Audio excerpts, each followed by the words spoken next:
নমস্কাৰ, মই মৃগাংক কলিতা পুনৰবাৰ স্বাগতম জনাইছোঁ আপোনালোক সকলোৰে আমাৰ জনপ্ৰিয় ইউটিউব চেনেল ৰদালি দ্য ছানশ্বাইনত। আজি আমাৰ মাজত উপস্থিত আছে অসমৰ বিশিষ্ট সাংবাদিক ৰতন ভূঞা। নমস্কাৰ ৰতন ভূঞা ছাৰ। আপোনাৰ পৰা এতিয়া জানিব বিচাৰিম যে অসম আজি উত্তাল হৈ আছে নাগৰিকত্ব সংশোধনী বিধেয়কক লৈ। এই বিধেয়কখনৰ ওপৰত আপুনি কি ক'ব বিচাৰে? মই নাগৰিকত্ব সংশোধনী বিধেয়কক সমৰ্থন কৰাটো উচিত নহয়, মই বিৰোধিতা কৰাটো উচিত নহয়। এজন সাংবাদিক হিচাপে মই বিভিন্ন পক্ষৰ মতামত দি আহিছোঁ আৰু মই বাৰে বাৰে কওঁ যে মই নিজকে পৰিচয় দি ভাল পাওঁ সাংবাদিক হিচাপে। মই অখিল গগৈৰ পক্ষতো নাই, মই সৰ্বানন্দ সোণোৱালৰ পক্ষতো নাই, মই অসম গণ পৰিষদৰ পক্ষতো নাই। নাগৰিকত্ব সংশোধনী বিধেয়কক বহু ক্ষেত্ৰত অপব্যাখ্যা কৰা হৈছে প্ৰথম কথা, আৰু দ্বিতীয়তে নাগৰিকত্ব সংশোধনী বিধেয়কক লৈ বহু ক্ষেত্ৰত মানুহক আৱেগিক কৰি তোলা হৈছে, বিশেষকৈ ফেচবুক ছ'চিয়েল নেটৱৰ্কিং ছাইট বা বিভিন্ন টেলিভিছন চেনেল, ইভেন আমি আমাকো দোষাৰোপ কৰিব বিচাৰিছোঁ। নাগৰিকত্ব সংশোধনী বিধেয়কে কি কৈছে সেই কথাটো কোনেও ভালকৈ বুজি পোৱা নাই, বুজিবলৈ চেষ্টা কৰা নাই, বুজিও নুবুজাৰ ভাও ধৰিছে।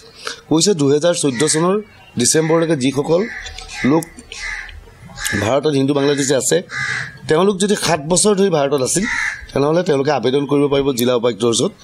জিলা উপায়ুক্তই পৰীক্ষা কৰিব যে সঁচাকৈ তেওঁ নিৰ্যাতিত হৈ ইয়ালৈ আহিছিল নে নাই, যদি আহিছিল তেওঁৰ নাগৰিকত্ব দিব।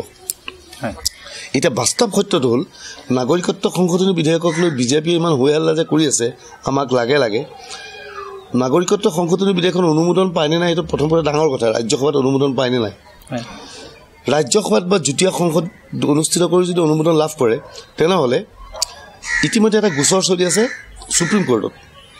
সুপ্ৰিম কোৰ্টত এই বিধেয়কখনত চেলেঞ্জ কৰাৰ অপশ্যন আছে, উপায় আছে। কিন্তু বিজেপিয়ে তথাপিও এইটোৰ ওপৰত মাত মাতি আছে। এইকাৰণে বিজেপি আজি অসমৰ প্ৰতিটো সমষ্টিত মুঠতে 10,000 বা 12,000কৈ বঙালী আছে। হিন্দু বঙালী বুলি কোৱা নাই, হিন্দু বাংলাদেশী বুলি কোৱা নাই, বঙালী সম্প্ৰদায়ৰ লোক আছে। এইসকল লোকে হিন্দু বাংলাদেশীৰ প্ৰতি তেওঁলোকৰ দুৰ্বলতা আছে। এইসকল লোক বিজেপিৰ পক্ষত আছে, বিগত নিৰ্বাচনত আছিল।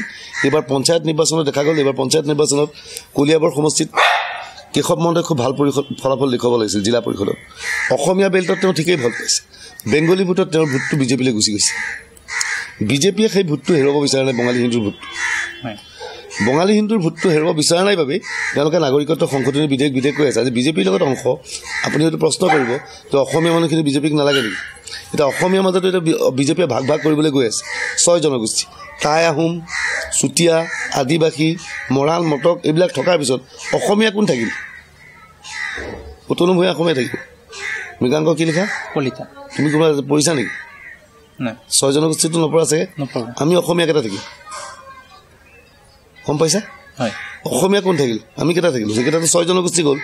এতিয়া তেওঁলোকৰ কথা 6 জনগোষ্ঠীৰ ভোট তেওঁলোকক লাগে, বঙালী হিন্দুৰ ভোট লাগে। অসমীয়া আমি যিকেইটা আছোঁ তাৰ মাজত কেইটামানটো গুড়া বিজেপি, সেইকেইটা ভোট পামেই, আৰু কেইটামানো নালাগে ভোট, নগ'লে নাই। তৎসত্বেও বিজেপি আহিব পাৰিব।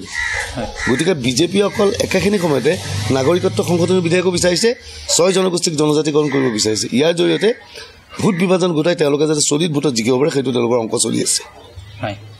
এতিয়া আপোনাৰ পৰা জানিব বিচাৰিম যে বাংলাদেশৰ স্বাধীনতা যুদ্ধত শৰণাৰ্থী হৈ অসমত যিবিলাকে আশ্ৰয় লৈছিল, কিমানে আশ্ৰয় লৈছিল আৰু স্বাধীন হোৱাৰ পিছত কিমান সংখ্যা গুচি গ'ল, এই বিষয়ে আপুনি কিবা জানে নেকি? মই একো নাজানো, কোনো এইটো একো নাজানে।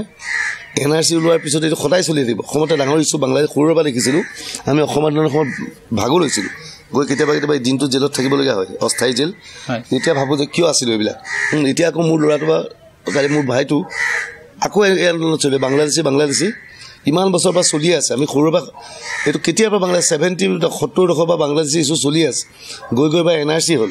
NRC হওঁতে আমি ভাবিছিলোঁ কোন বাংলাদেশী কোন অসমীয়া চিনাক্ত হ'ব। এতিয়া কোৱা আৰম্ভ কৰিছে যে NRCত ভুল হৈছিল। তেনেহ'লে মই বাংলাদেশী চিনাক্ত কৰিম কেনেকৈ? কিমান বাংলাদেশী কোন জানো? প্ৰব্লেমটো হৈছে তাতেই। গতিকে মই নাভাবোঁ যে এই সমস্যা কোনোবাই সমাধান কৰিব পাৰিব।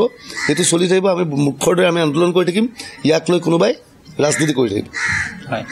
যিহেতু 1971 চনৰ পিছত অহা হিন্দু বা মুছলিম বাংলাদেশীসকলক পঠাই দিয়া হ'ব বুলি কৈছে, কিন্তু বাংলাদেশ চৰকাৰে যদি সেইবিলাকক চমজাই নলয় তেতিয়াহ'লে ভাৰত চৰকাৰে কিবা কৰিব বুলি ভাবে নেকি? পঠাই দিব নোৱাৰে, পঠাই দিয়াটো সম্ভৱপৰ নহয়। কোনো তেওঁলোকৰ লগত চুক্তি নাই, বাংলাদেশৰ লগত কোনো চুক্তি নাই। ইয়াৰ পৰা 10জন 5জন পালে কেতিয়াবা সীমান্তত এৰি থৈ আহে, আকৌ গুচি আহে। এতিয়া তেওঁলোকৰ তাত কি অপশ্যন থাকিব পাৰিব? ধৰি ল'লোঁ এইকেইজন বাংলাদেশী, তেওঁলোকক এতিয়া খেদি দিব নোৱাৰে। তেওঁলোককতো কিবা এটা পৰিচয় দিব লাগিব, তেওঁলোকক এখন পৰিচয় এটা ৱৰ্কিং পাৰ্মিট দিব পাৰিব।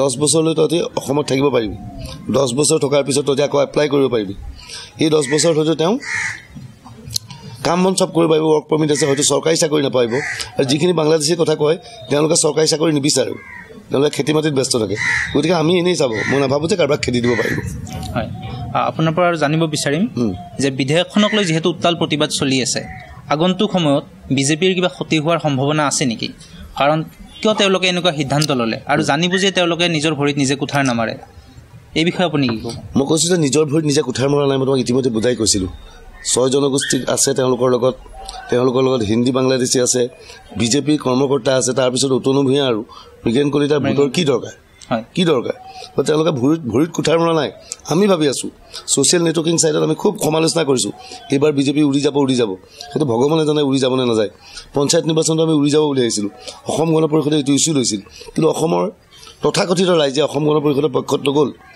নাগৰিকত্ব সংশোধনী বিধেয়কক ছাপোৰ্ট কৰা বিজেপিক ভোট দিলে কালি পৰহি স্বায়ত্তশাসিত ৰাজ্য পৰিষদৰ নিৰ্বাচন হ'ব তাৰ ফলাফলটো যাব বিজেপিৰ পক্ষত থাকিব অধিকাংশ গতিকে এইটো ৰাজনীতিৰ মহা ডাঙৰ অংক এই অংকবিলাক এনেকৈ বুজাই দিয়াটো সম্ভৱপৰ নহয় দৰ্শকসকল আপোনালোকে চাই আছে আমাৰ চেনেল আৰু অতনুদাৰ সৈতে আমি বহুত কথা পাতিলোঁ গতিকে চাই থাকক আমাৰ এইটো চেনেল ৰদালিতা ছানশ্বাইন কাঞ্চনজংঘাটো আপোনাক দেখা পাম চাওঁ কি হয় জুবিনে এডিট যদি কৰি নিদিয়ে নাজানো আৰু ৰাজকুমাৰ ঠাকুৰীয়াক মই কৈছোঁ বহুতে শিকিব লাগে ৰাজকুমাৰ ঠাকুৰীয়াৰ যিটো আত্মবিশ্বাস সেইটো শিকাটো উচিত অখিল গগৈ হিমন্ত বিশ্ব সংঘাত তাহানিৰ পৰা হিমন্তৰ সৈতে অখিল গগৈ সংঘাত যদি আঁতৰি যায় অখিল গগৈও গুৰুত্বহীন হৈ পৰিব মই নাভাবোঁ যে হিমন্ত বিশ্ব শৰ্মাই সৰ্বানন্দ সোণোৱালক নোচোৱাইছে জাত পাতক লৈ যদি নিৰ্বাচন নেখেলা তেনেহ'লেতো তুমি মুখ্যমন্ত্ৰী হ'ব নোৱাৰা বা দল গঠন কৰিব নোৱাৰা GS জোটৰ কাণ্ডত লৈ মই মুঠেই কোনো মোৰ আফচোচ নাই মোৰ ক'বলগীয়া একো নাই সাংবাদিকে যি কাম কৰিছিল ভাল কৰিছিল মই তাৰ পক্ষত আছোঁ